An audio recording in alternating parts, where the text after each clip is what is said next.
Halo Sobat Founders, selamat datang di SNS Talk bersama saya Raffi yang akan memandu diskusi pada hari ini.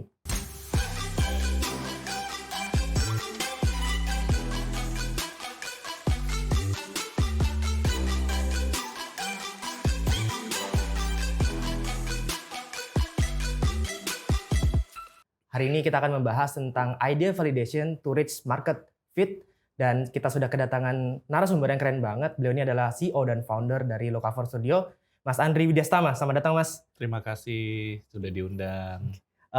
Gimana kabar hari ini, Mas Andri? Ya, walaupun cukup capek, tapi alhamdulillah masih sehat-sehat. Oke.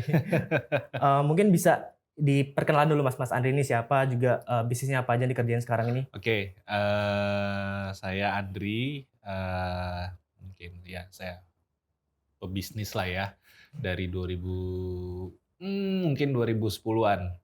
Lama juga. Ya karena 2010 tuh saya masih kerja sih waktu Oke. itu di Jogja di perusahaan telco. Dari kecil saya suka teknologi IT. Terus saya kuliah IT di Jakarta di BINUS. Terus kemudian saya kerja di perusahaan telco di Jakarta, terus di Jogja akhirnya sampai 2013. Nah, setelah saya resign, bukan resign deh ya, mengundurkan diri karena perusahaannya juga udah kolaps, sudah nggak ada gitu. Oh, Saya akhirnya bikin bisnis waktu itu. Ya awalnya tahun 2010 berarti dua mulai. ribu ya 2010 Oke. itu sebenarnya saya mulai kecil-kecilan aja sih. Kayak jualan laptop, apa-apa kayak gitu. Karena teman-teman di Jogja itu supplier, saya kenal distributor IT, supplier IT kayak gitu ya. Nah, terus 2013 itu yang mulai, karena emang udah nggak ada pilihan, saya harus udah nikah kan, harus ngidupin keluarga ya gimana ya udah akhirnya saya mulai pelan-pelan bisnis. Eee, Dulu itu saya memang karena memang kuliah ya, ngebisnisin juga teman-teman kosan. Jadi ada teman senior yang lagi skripsi, Oke. harus butuh apa ya, aplikasi buat skripsi mereka gitu kan. Ya udah sini, tak buatin gitu. Yang ngerjain teman-teman kosan. Hmm. Ya kayak kita jualnya 2 juta misalnya kan Hmm. satu skripsi, tapi teman kosan yang ngerjain dapat 500.000 kayak gitu. Oke lah. Ini emang jiwa bisnisnya udah dari masa kuliah gitu ya, udah Iya, apa ya, bisa ya, ngelihat udah peluang kayak gitu kan?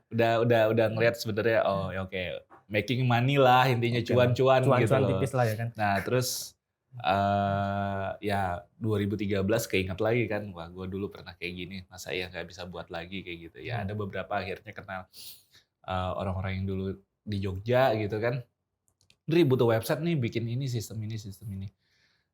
Oh iya, saya sempat kerja di agensi juga di Semarang waktu itu karena waktu nggak ada kerjaan kan, nyari-nyari gitu, cuman 3 bulan kayak gitu. Nah, cuman saya lihat banyak banyak, apa ya, saya ngelihat potensi lah. Ada yang orang itu butuhkan tapi dia tidak bisa terdeliver karena tidak ada yang, bisa, membuatnya seperti itu. Maksudnya sih saya gini, jadi ada beberapa kebutuhan customer yang itu cukup customize ya. Oke. Cukup cukup, Hmm. advance kayak Hmm. gitu. Nah kebetulan saya ketemu sama, salah satu temen yang memang tongkrongan juga di coffee shop gitu di Semarang, wah ini anak programmer. Aku IT, tapi programming lupa Wah. gitu kan. Dan, basic aja tahu Hmm. Hmm. teknologi, tahu programming language, tahu hal-hal ya maksudnya basic banget gitu loh, konsep konsep banget lah, arsitektur Meskipun aku di cukup. kerjaannya tadi kan juga sebagai apa, masuk di agensi ya? Itu apakah programming juga? Enggak, bisnis, Oh, jualan. bisnis. Berarti udah Mhm. ya oke. Jadi Lupa lah ya. esensinya produk teknologi, tapi aku fokus ke business Oke. development-nya kayak gitu kan. Tapi kan, kita kita itu kalau business development jualan kan harus tahu produk kita apa Oh, gitu. oke. Nah itu yang akhirnya, eee, apa ya tadi ya, oh ya, ketemu teman, dia jago Programming. programming gitu kan, "Bisa nggak lu sih buat ini?" "Bisa." "Berapa?" "Sekian." "Oh harganya murah nih." Di Gini. markup. Jelas dong, cuan gitu, jelas dong. Nah terus dari situ ya, apa namanya, oh 1, 2 project lancar gitu, bagus hasilnya, Waktu itu aku yang akhirnya juga ikutan, karena gini ya, namanya dia programmer kan kalau Oke. ngedesain tampilan kurang ini ya. Oh, Nah, aku akhirnya interface-nya kurang itu ya? interface ini. Ya dulu waktu kuliah sempet ya desain-desain kayak gitu, terus akhirnya aku yang ngedesain, jadi kita kolaborasi gitu. Desain dari aku, dia yang programming, selesai jadi bagus. Dari situ kita sepakat, kita bikin perusahaan aja yuk, gitu. Berawal dari yang berdua tadi sama Ya, oke. ya gitu. Nah itu 2013, sewa satu ruangan 5x6 gitu di samping coffee shop tempat kita ketemu. Punya teman juga kebetulan di Tembalang. Terus ya udah, hire satu pegawai, desainer UI UX yang basically dia cuman bisa desain di Photoshop gitu kan. Tapi pelan-pelan kita ajarin, ya alhamdulillah survive sampai sekarang. Dari Kayak gitu. 2013 sampai 2021 2021. saat ini. Gitu. Wow. Nah, itu Dan sekarang juga timnya udah berapa itu Mas? Dari yang tadi berdua sama teman, terus juga bertiga, hire satu outsource satu ya? orang ya. Dulu kita full time gaji Oke. gitu. Sekarang kalau mekanisme berbeda kalau 2021 ini. Kita lebih banyak freelance.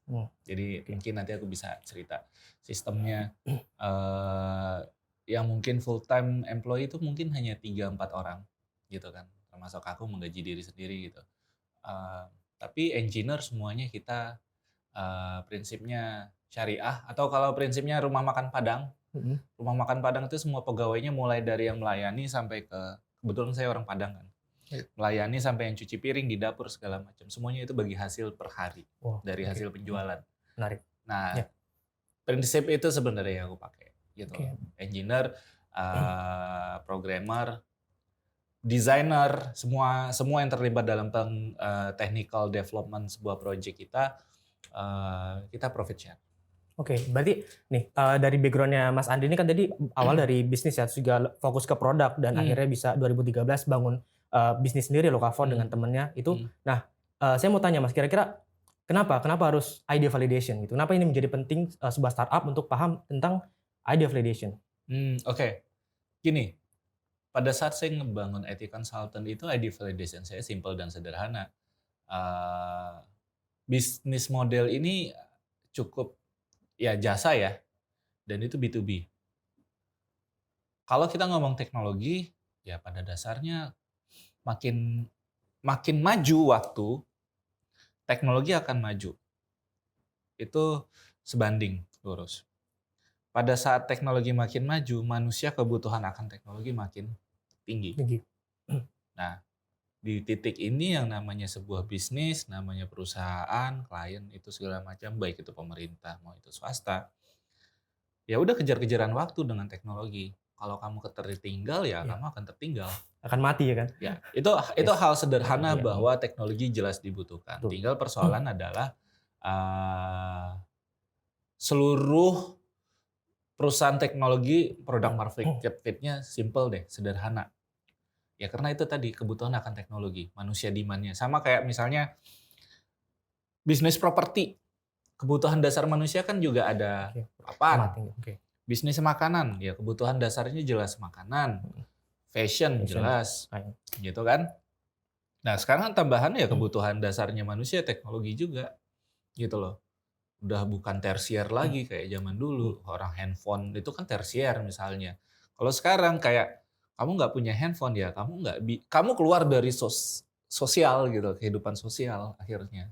Kalau bisa memanage sih. Nah, ya itu sih paling yang kalau misalkan product market fit. Sebenarnya kalau product market fit yang bisa aku banyak cerita justru di bisnis yang satu lagi yang Impala. Oh Impala. Gitu. Kalau dari Mas Andri ini biasa kenapa yakin gitu? Pertama tadi ngebangun agensi ya IT, kenapa yakin itu bakalan bisa diterima oleh masyarakat gitu? Kenapa apakah produknya ini sudah pas yang Mas Andri bikin dan gimana itu tahu responnya? Kalau yang untuk IT consultant saya ini atau Locafor ini bukan kita yang fit to market, tapi kita try to itu tadi karena kita jasa, kita hanya ya klien mau apa ya sudah kita buat kayak gitu. Jadi agak bukan bisnis yang consumer base, kita B2B. B2B. Jadi karena kita B2B, eh, kita akhirnya akan mengikuti apa kemauan klien. Setiap kemauan klien kan berbeda-beda. Mau kayak misalnya arsitek diminta ngedesain bangunan 3 lantai, luasnya sekian meter segala macam, kamarnya ada 5. Nah itu kan semuanya on demand gitu loh. Yes. Nah jadi aku nggak bisa cerita banyak kalau kita ngomong yang di software house. Memang kita lagi ada develop beberapa produk yang memang itu akan menjadi produk consumer, dan kalau sifatnya di teknologi itu kan software as services ya, atau subscription base, berlangganan seperti itu. Nah, tapi itu baru kita launching 2022. Kalau mungkin yang bisa aku cerita banyak soal produk market fit itu justru ada banyak di Impala. Jadi 2016 selain saya di consultant itu di Localfor, saya dan teman-teman buat Impala di Kota Lama waktu itu. Nah ini yang menarik karena pada saat pertama kali Impala berdiri di 2016, orang itu nggak tahu apa itu coworking space. Betul. Belum ini ya, belum jadi trennya gitu orang. Bukan belum jadi tren lagi, even di Jakarta.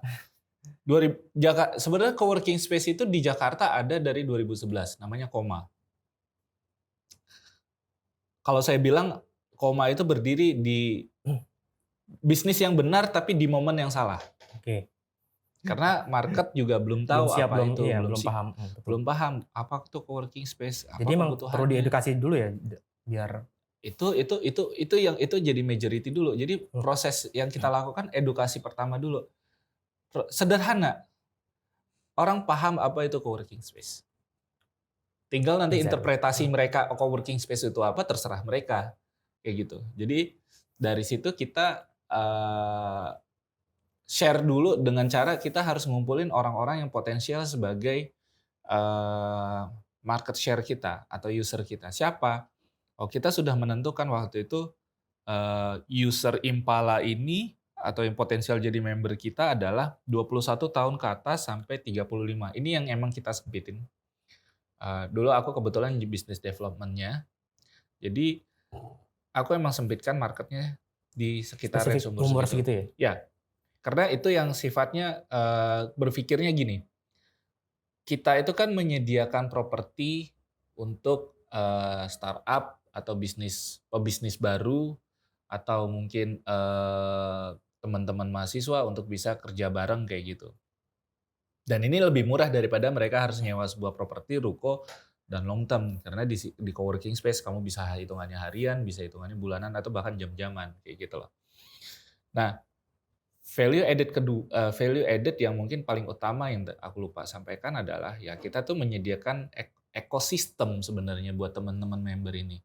Kalau misalkan kita menyewa sebuah kantor di gedung perkantoran, yang kita sewa ruangan kotak kayak gitu ukuran berapa kali berapa ya, kita hanya masuk ke kantor kita selesai, kita nggak kenal tetangga kita nggak tahu siapa orang-orang di sebelah kita kayak gitu.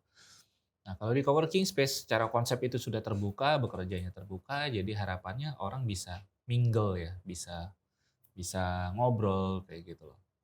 Nah produk market fit yang dulu kita coba awal kita mulai itu adalah dengan cara kita eksekusi program dari Kominfo waktu itu 1000 startup digital. Udahlah kita waktu itu jalanin aja. Dibayar enggak juga. Tapi dari cerita itu semua tadi Mas, pernah nggak dari proses development itu gagal dan suksesnya tuh gimana? Oh sering Dan banget. ya, Sering gagalnya banget. seperti apa tuh Mas? Gini, masalah kegagalan itu justru adalah itu jadi materi kita untuk atau bahan kita untuk kita belajar baca. Poinnya begini, kita nggak bisa tahu kita melakukan kesalahan kalau misalkan apa namanya ya, kalau kita nggak punya variabelnya. Misal gini, kita ngeset bisnis kita misalnya, oh, oke pendapatan saya bulan ini 100 juta deh, bisa nggak ya 100 juta? Oh ternyata 50 juta.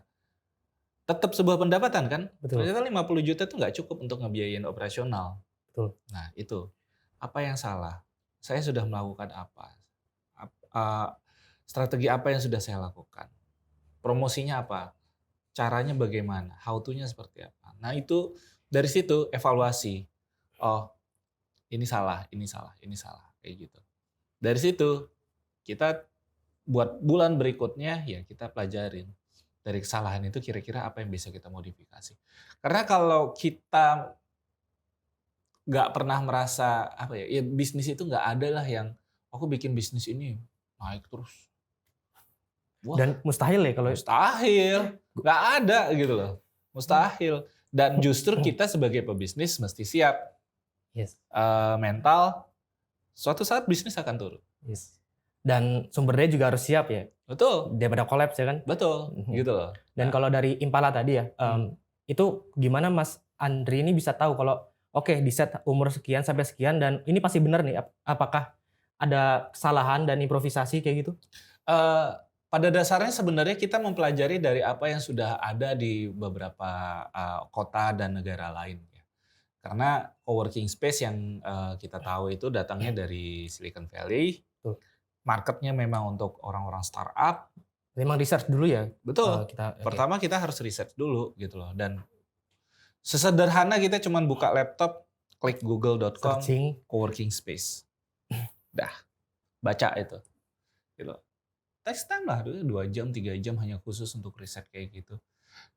Ya, ini balik ke masalah passion dulu sih.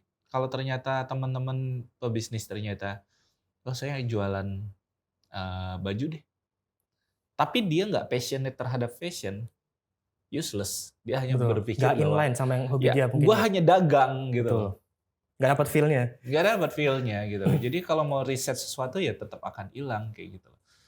Kalau ya makanya kebetulan aku dan teman-teman itu cukup suka ya bisnis model coworking ini ya akhirnya jadi passion kita. Gitu. Tapi yang mungkin mau saya highlight ya, ini kan tadi Mas Andi research ya dari berbagai negara dan tadi fokus ke Silicon Valley, mungkin lebih banyak ambil data di situ. Tapi kan sedangkan ini Indonesia, culture kita berbeda, ekonomi kita juga berbeda gitu. Nah, gimana adopsi dari sana ke sini, ke Indonesia kayak gitu? Yang kita adopsi itu kan adalah ya prinsip ATM itu kan sebenarnya amati, tiru, modifikasi. Yang kita bawa itu kan adalah sebuah konsep. Betul. Konsep coworking. Kalau di coworking di sana, lu mau tidur di situ, tidur cowok dan cewek, terus juga toilet juga gabung kayak gitu kan. Itu kan hal yang sudah biasa mereka di sana. Mereka seperti itu. Nah, di Indonesia yang kita antisipasi itu ya pertama ya satu masalah itu gitu tadi kan. Yang kedua, kalau di Indonesia kekhawatiran kita yang paling gampang nih ya. Kalau dulu kita kepikiran buka sampai malam 24 jam, dipakai orang buat tidur. Gitu loh. Malam-malam, ya kan? Nah, jadi kita berusaha untuk bagaimana konsep ini ngebawa orang untuk juga bisa punya culture yang baik dalam dia mengembangkan bisnis. Atau dia jalanin bisnisnya. Hal sederhana itu kayak, kenapa sih kita punya tempat area istirahat itu ada PS-nya, gitu. Ya kita kantor yang punya PlayStation gitu loh. Tapi percaya apa enggak bahwa orang dengan bermain PlayStation bersama, main bola, whatever apapun itu, mereka akan lebih cair untuk berkomunikasi. Cerita, lu kerjain apa? Oh gini, ini begini. Meskipun tadi belum kenal, belum gitu. Kenal. Orang-orang nggak kenal, tapi belum kenal. Tapi kan itu cara ice breaking untuk bisa berkenalan. Nah, persoalannya culture orang Indonesia itu untuk kenal orang yang baru itu malu-malu. Itu masalahnya. Nah, itu yang mau kita break bahwa gak perlu malu-malu. Ketemu dengan orang siapapun dan itu berdasarkan pengalaman kita juga. Kenali siapapun yang kita kenal, orang baru whatever kayak gitu kan. Dari situ kita tahu mereka siapa dan dari situ potensial opportunity akan selalu ada. Gitu. Karena ngebangun bisnis itu sama dengan ngebangun network. Kamu mau kamu coba untuk product market fit yang tajam ya kamu harus juga berdasarkan network yang kamu punya kan. Gitu loh. Gimana caranya Mas Andi tahu kalau oke bisnis modelnya kayak gini, produknya seperti ini dan ini sudah market fit? Sesederhana bahwa kalau misalkan ternyata kamu membuat sebuah produk, orang mau beli, mau bayar, it's fit, gitu loh. Selama ada revenue. Tapi pertanyaannya adalah bayarnya akan terus-terusan apa enggak? Oke. Berarti retention juga masuk di sini. Retention juga pasti. Hal sederhana itu kayak gini. Kalau misalkan nih, kamu membuat produk atau kamu punya produk, kamu misalnya sebuah cemilan lah ya, cemilan kayak gini. Bismillah. Nah, enak, orang akan beli lagi dong, Ketagihan. bagian. Terus orang akan rekomendasikan ke orang lain dong. Enak nih di sini nih, gitu. Ya kan? Betul. Jadi makin banyak dari mulut ke mulut seperti itu. Tapi di titik tertentu orang pasti akan bosan walaupun itu enak. Lama-lama aku bosan sih. Ini enak tapi kalau tiap hari aku makan, ya udah bosan. Bosan juga. Bosan Berarti juga. kalau ketika sudah market fit nih, terus apa yang harus dilakukan oleh seorang entrepreneur? Kalau sudah market fit ya, dia harus punya inovasi Inovasi. yang jelas. Betul. Harus meninggalkan produk yang enak itu enggak? Ya nggak usah. Buat produk baru misalnya. Yes. Buat experience baru misalnya. Produk tuh bukan hanya ngomong rasa, quality, bentuk kayak gitu ya. Tapi ya experience. Experience atau ya pengalaman lah ya bagaimana merasakan makan. Gak cuma sekedar beli, gak cuma sekedar Exactly. makan. Misalnya nih, warung kopi klotok di Jogja. Oke. Pendik kopi. Ya kan? Oke. Kamu tahu kan, di Tahu, Jogja tahu. terkenal, instagramable, pinggir sawah segala macam. Tapi kita lihat makanannya, sayur lodeh. Warteg juga jual sayur lodeh. Terus telur dadar. Warteg juga jual telur dadar. Perbedaannya apa sama warteg? Experience. Exactly. Yes. Package.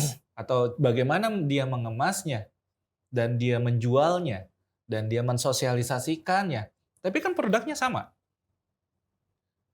Bagaimana akhirnya begitu terkenal, sosial media, mulut ke mulut, dan kebetulan makanannya juga enak dengan suasana yang dapat, terjadilah ekspansi bisnis. Gitu. Dan dari situlah bisnis bisa growth, bisa berkembang. Exactly. Betul. Gitu loh. Itu makanya kita kalau ngomong bisnis, harus mengenal dulu bisnisnya. Banyak banget aku lihat memang teman-teman yang mahasiswa yang mau memulai bisnis. Pertanyaannya sederhana. Bagaimana cara memulai bisnis? Ya, kamu apa yang kamu cari gitu loh. Ya, saya mau bisnis biar saya cuan, Mas, gitu. Ya benar, bisnis mau cuan gitu loh. Persoalannya apa yang mau kamu bisniskan, apa yang mau coba kamu jual atau kamu tawarkan, apakah itu passion kamu? Bukan karena bisnis ini menarik nih, coba-coba gitu loh. Ada yang kayak gitu, coba-coba, terus akhirnya jadi jatuh cinta. Ya itu kan jalanan, apa, bahasa Jawanya gimana? Gitu. Sekokulino loh. Maaf, saya bukan orang Jawa. Gitu. Saya juga orang Jawa. Saya bukan orang Jawa. Nah, jalanan Sekokulino, ya Allah. Nah, jadi pada prinsipnya kan, kalau kita sudah ngejalanin, kita jatuh cinta. Sama kayak, aku tuh ngejalanin coworking space. Ada satu titik di mana aku ngerasa terjebak. Gila ya, dipikir-pikir bikin coworking space ini tahun 2016 di Semarang pula. Kita ini orang gila semua. Bisnisnya tuh nggak nguntungin sama sekali. Oh iya. Dibandingin hotel sama restoran. Oke. Nggak nguntungin, di mana untungnya? Apalagi COVID kayak gini. Teman-teman banyak yang kolaps. Kayak gitu loh. Tapi value added paling besar yang kita punya dengan kita ngebangun coworking space ini bukan value cuannya.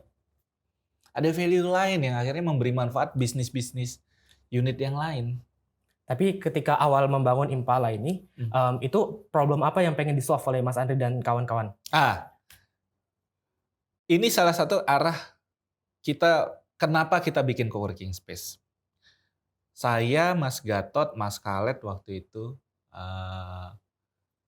kita punya latar belakang yang berbeda. Tapi kita satu tongkrongan. Mas Gatot seorang musisi, ya kan, budayawan, ya yang dituakan lah di Semarang gitu kan. Nah, Mas Khaled seorang waktu itu arsitek, dia desain produk, furniture, dan juga latar belakang keuangan. Dan anak organisasi banget. Nah, saya IT, teknologi, kayak gitu. Ada satu keresahan dari kita tuh dulu tuh adalah di Semarang itu kenapa sih masing-masing komunitas kita dengan latar belakang ini nggak mau nyambung. Wes pokoknya anak tech itu ngobrolnya sama anak tech aja. Sama circle-nya sendiri-sendiri aja. Exactly. Sama, Padahal waktu itu logika kita tuh sederhana. Ya gue tahu lu ngobrol sama anak tech karena obrolan lu nyambung karena ngebahas tech gitu loh. Benar. Tapi bodoh banget karena akhirnya kan lu gak berkembang obrolan. Betul. Nggak. Akhirnya kayak gini deh. Pada saat nih aku belajar di Lokavor, tim IT ku yang nggak bisa desain, ketemu sama anak desain yang bisa ngedesain, bikin website tuh bagus gitu. Kita tuh cukup confidence tahun 2014, 2015 itu aku jual, kita desain kita paling keren. Nggak pakai template-templatean, custom gitu. Semuanya desain ini sendiri gitu. Which is dimana tahun segitu langka itu. Jadi kita ngelihat di situ, aku ngelihat di situ, wah ini kalau anak IT ketemu sama anak desain, bagus hasilnya kalau membuat sebuah karya atau produk. Persoalannya masalah komunikasi aja, itu masalahnya. Dan sebenarnya masalah komunikasi sangat bisa di-solve. Nah itu tadi, karakternya juga orang di Semarang kan malu-malu gitu, kenal orang baru segala macam. Nah itu alasan kenapa kita bangun coworking. Kita pingin Semarang itu, kalau quotes-nya Mas Gatot kan katanya Semarang nggak ada apa-apanya, makanya kita bikin apa-apa. Wow. Gitu. Yes. Dari situ ya kita bikin Impala, coworking, ngumpulin teman-teman komunitas berbagai macam, kenalin satu sama lain, kita linkkan, harapannya mereka bisa saling kenal dan mereka bisa collapse. Gitu. Kata kuncinya kita kolaborasi. Gitu sih. Kolaborasi. Jadi problem yang pengen di-solve dari Mas Andri dan teman-teman di Impala itu kolaborasi. Iya, engage kolaborasi. Engage kolaborasi. Gitu. Dari yang tadinya awalnya mungkin setiap bidang tuh dengan circle-nya masing-masing, dengan bidangnya masing-masing. Dan dengan adanya kolaborasi itu bisa menciptakan produk yang baru yang lebih powerful seperti itu. Ya sebenarnya kita hanya bawa produk yang belum ada di Semarang aja. Gitu. Kita hanya deliver yang sebenarnya value apa yang memang dibawa dalam sebuah konsep coworking space itu yang mau kita bawa gitu loh. Dan ternyata ya it fit. Yes. Dan kalau nggak fit, nggak terbukti, kita yang paling yang kita dari 2016 sampai coworking sekarang pertama di Jawa Tengah mungkin sampai sekarang. Yes, 2021 sekarang. 2021 5 tahun mungkin gitu. sudah. Iya. Dan even kondisi COVID, you survive gitu kan. Wow. Gitu loh. Jadi ya itu tadi adaptasi. Value-nya tetap sama, tapi kita beradaptasi dengan cara adaptasi how to-nya yang berbeda kayak gitu loh. Setelah sudah fit nih sekarang nih. Selanjutnya apa, Mas? Apa yang dilakukan setelah sudah inovasi. Tanpa inovasi mati kita. Gitu loh. Satu momen ternyata coworking akan makin banyak. Terus apa diferensi paling besar kita dengan Impala value kita, Impala Network sekarang, dulu Impala Space, sekarang jadi Impala Network gitu loh. Itu kan sudah ada step yang kita merubah diri kita tuh, kita tuh tidak hanya sebagai sebuah coworking space saat ini. Kita tuh adalah ecosystem builder. Positioning kita sekarang. Apa tuh jenis perusahaan ecosystem builder? Perusahaan ecosystem builder tuh ya statementnya adalah ya kita ya itu tadi, yang nggak ada apa-apa bikin apa-apa. Gitu. Jadi yang nomor satu, yang pertama ada gitu ya? Iya, jadi kita coba engage teman-teman yang di daerah yang ngerasa bahwa, aduh saya nggak punya banyak pilihan untuk mau berkarya, aduh saya kalau mau bisa menghasilkan sesuatu saya harus ke Jakarta. Stigma itu yang mau kita patahkan sekarang. Market fit nggak? Ada, banyak banget. Even kita sekarang udah mulai banyak kan main-main sama teman-teman di Solo gitu kan, bahwa teman-teman di Solo mungkin cukup bias dengan kondisi teman-teman yang di Jogja karena jarak yang cukup dekat seperti itu. Dan mereka juga bisa saya bisa ke Jogja kalau untuk berkarya dan segala macam. Sebenarnya enggak. Dengan sekarang posisi sekarang dan kondisi COVID dan segala macam, dimanapun kamu berada, opportunity kamu selevel. Ini seru banget nih Mas, dari Lokavor tadi, kemudian juga Impala, awal dari research, dari luar negeri, terus kemudian disesuaikan dengan culture di Indonesia, juga sampai product fit, itu prosesnya panjang sekali dan alhamdulillah sekarang masih bertahan dari 2016 sampai 2021. Nah, ini kita ada quick question Mas, ada pertanyaan cepat.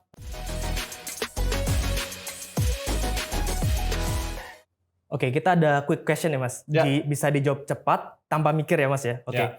Pertanyaan pertama. Ide itu mahal atau murah? Gratis. Gratis. Kenapa? Quick question kan, kenapa pakai tanya? Kenapa? Ada alasannya? Oh, Ada reason. alasan. Oh, gratis. Ide, siapapun boleh punya ide, siapapun punya mimpi, eksekusinya yang berbeda. Oke. Nah. Pertanyaan kedua. Barang atau jasa? Barang. Why? Sudah bukan capek dengan jasa. Ya, saya udah suka bikin jasa terus-terusan. Pengen punya barang, komoditas. Komoditas. Ya, stabil lah. Lebih stabil lah. Lebih stabil. Pertanyaan ketiga. Kualitas atau kuantitas? Kualitas. Kualitas. Kenapa? Ya, itu barang kualitas terbaik produk atau jasa dengan kualitas akan selalu dicari orang, atau mungkin akan sustainability lebih tinggi. Kualitas akan menang dibanding kuantitas. Ya, saya percaya itu. Oke. Keempat, imitasi atau modifikasi? Modifikasi. Why? Ya, imitasi itu hanya meniru. Modifikasi bisa meningkatkan kualitas bahkan jauh dari produk aslinya. Oke. Profit besar tapi jangka pendek atau Profit besar tapi jangka pendek atau profit standar tapi sustainable? Profit besar tapi jangka pendek, profit standar tapi sustain. Sustain. Kenapa? Ya, profit besar habis itu nggak profit lagi, ya besarnya nutupin yang nggak rugi, yang nggak profit. Gitu. Oke. Sustain. Ada satu topik lagi nih Mas ya. Saya concern tadi kan proses awal research juga. Ya. Tadi belum ada kita bahas tentang bagaimana kita interaksi langsung ke user kita atau target market kita. Nah, di Mas sendiri pengalamannya gimana melakukan user research itu untuk memvalidasi ide yang tadi Mas punya tentang coworking space? Kalau di Impala itu kita supaya untuk kumpulin massa dulu pertama kan. Kita dulu kuesioner mah cuman hanya pasca event kayak gitu. Dan itu masih berjalan sampai sekarang.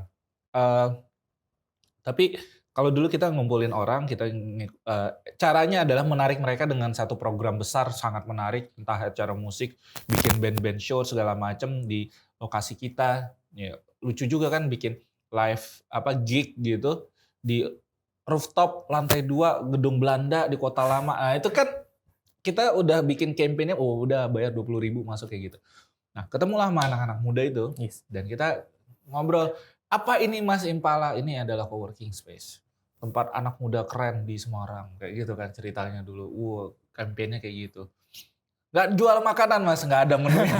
Bawah kalau mau makan. Pengen nongkrong makan soalnya. Iya gitu loh, pesen bawah gitu. Tapi di sini lu kerja produktif, kerja di sini Mas, kan bisa di coffee shop. Coba rasain apa perbedaannya pada saat kamu di coffee shop sama di Impala. Kalau di Impala, kamu duduk, kamu disamperin orang, diajak ngobrol sama orang, ditanyain kamu kerja apa, bisa apa, segala macam kayak gitu. Di coffee shop, kamu nongkrong, emang iya di sebelah kamu aja ada, cewek cakep nih. Deketin aja gue belum tentu. Ya kan? Gitu loh. Betul. Jadi itu yang kita coba bawa value-nya, terus kita dengan teman-teman yang sering datang berkunjung ke tempat kita risetnya yang ngobrol langsung. Kamu butuh apa sih sebenarnya kalau untuk misalnya sebuah tempat, kamu komunitas musik gitu. Oh, aku butuh tempat gig Mas, aku butuh tempat studio, aku butuh aku butuh tempat yang bisa ngonekin aku dengan orang-orang yang mungkin di luar Semarang yang bisa bantu aku untuk lebih produktif lagi. Nah, itu yang akhirnya kita nemu kebutuhannya masing-masing segmen market kita, dan akhirnya ya kita tidak memenuhi keseluruhan, tapi mencoba untuk mengcombine dan mana yang terbaik buat kita deliver. Jadi dari udah user research itu ketemu langsung dengan target marketnya, barulah tahu kira-kira apa sih fitur-fitur atau fasilitas apa yang mereka butuhkan kayak gitu ya. Jadi bisa apa yang kita sediakan, service yang kita berikan, yang Impala berikan berhasil kayak gitu, dan product market fit. Ya betul. Jadi aku bilang bahwa product market fit itu tidak 100% product market fit. Sebuah produk jasa ataupun produk apapun. Kenapa? Produk market fit itu fit hanya di momen tertentu dan di momen itu. Karena bukan produk market fit. Produk kamu tuh cocok oleh pasar, dikonsumsi pasar, diterima pasar. Tapi pasar itu bergeser. Betul. pada saat bulan Juni, Juli, Agustus, wow lagi momen kemerdekaan, jualan bendera laku dong. Betul. Kamu geser tuh sampai nanti September, Oktober, November, jualan bendera emang masih laku. Udah mulai mereda kan? Seperti itu. Ada momennya juga berarti kan? Ada momennya juga. Sekarang coffee shop, di mana-mana segala macam, ya kan?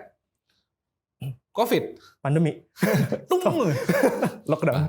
jualannya di mana, gitu betul. kan? Oke. Gojek, Jadi emang inovasi juga penting banget buat Exactly. kita menyesuaikan dengan kondisi. Inovasi dan adaptasi, Betul. gitu. Kalau misalnya nih, saya punya cita-cita, setelah saya selesai nih di teknologi, saya Impala sudah bisa nambah banyak cabang, misalnya udah di beberapa titik di Indonesia. Saya punya ide adalah, saya mau nernak sapi, gitu loh. Nernak sapi, tapi wagyu, ya kan? Karena di Indonesia masih sedikit. Susah dong. Iya, cuman maintenance-nya gimana Mas Andri segala macam. That's it. Itu makanya kenapa saya memang orangnya quality, atensinya tinggi, prosesnya emang harus intens dan segala macam. Tapi produk yang dihasilkan luar biasa. Dan kalau misalkan kita deliver produk itu dan membuat customer kita senang, itu udah happy. Kayak gitu loh. Terakhir Mas Andri, mungkin ada closing statement nih tentang idea validation dan gimana caranya para startup founder ini bisa semangat untuk mengejar sampai product market fit. Oke. Yang jelas jangan pernah nyerah dengan apa yang kalian buat. Tapi harus kalian cintai dulu dengan apa yang kalian buat. Kalau kalian nggak passionate dengan apa yang kalian buat, mending jadi pegawai aja deh, gitu. Atau jadi PNS gitu ya. Tapi ya kalau ternyata kalian merasa, aku passionate banget di bidang ini, tapi ini kayaknya belum berhasil atau kok kayaknya masih belum laku-laku banyak kayak gitu. Oke, belajar, riset. Mau meluangkan waktu hanya sekedar buka Google 2 jam, 3 jam intens untuk ngeriset apa yang harus bisa saya lakukan untuk mengembangkan bisnisnya gitu. Dan kalau masih gagal lagi, ya jangan menyerah gitu loh. Karena saya pun juga pernah berada di posisi di mana sangat rendah, bisnis tidak berjalan, bahkan hampir kolaps. Lokafor pernah 2018 hampir kolaps. Gitu. 2018 hampir kolaps. Tapi kita melakukan sesuatu yang di luar dugaan, ternyata kita lakukan itu ternyata itu sangat berhasil ya. Kayak gitu loh. Karena dulu kita nggak expect seperti itu. Nah, jadi banyak banget asumsi kita yang kita berpikir, ini nggak mungkin, ini bisa begini, ini nggak mungkin bisa begini. Tapi karena kita nggak ngeriset, kita nggak belajar, kita nggak coba, kita nggak akan pernah tahu. Oke. Gitu. Cinta yang kita lakukan dan test market. Belajar. Itu. Oke. Makasih banyak Mas Andri atas Sama-sama. waktunya, sudah sharing tadi. Kita banyak belajar tentang idea validation untuk product market fit. Terima kasih teman-teman SNS Talk. Jangan lupa juga daftar di Solonext Startup. Buat para startup founder untuk mengembangkan startupnya, bisa daftar di solonextstartup.id.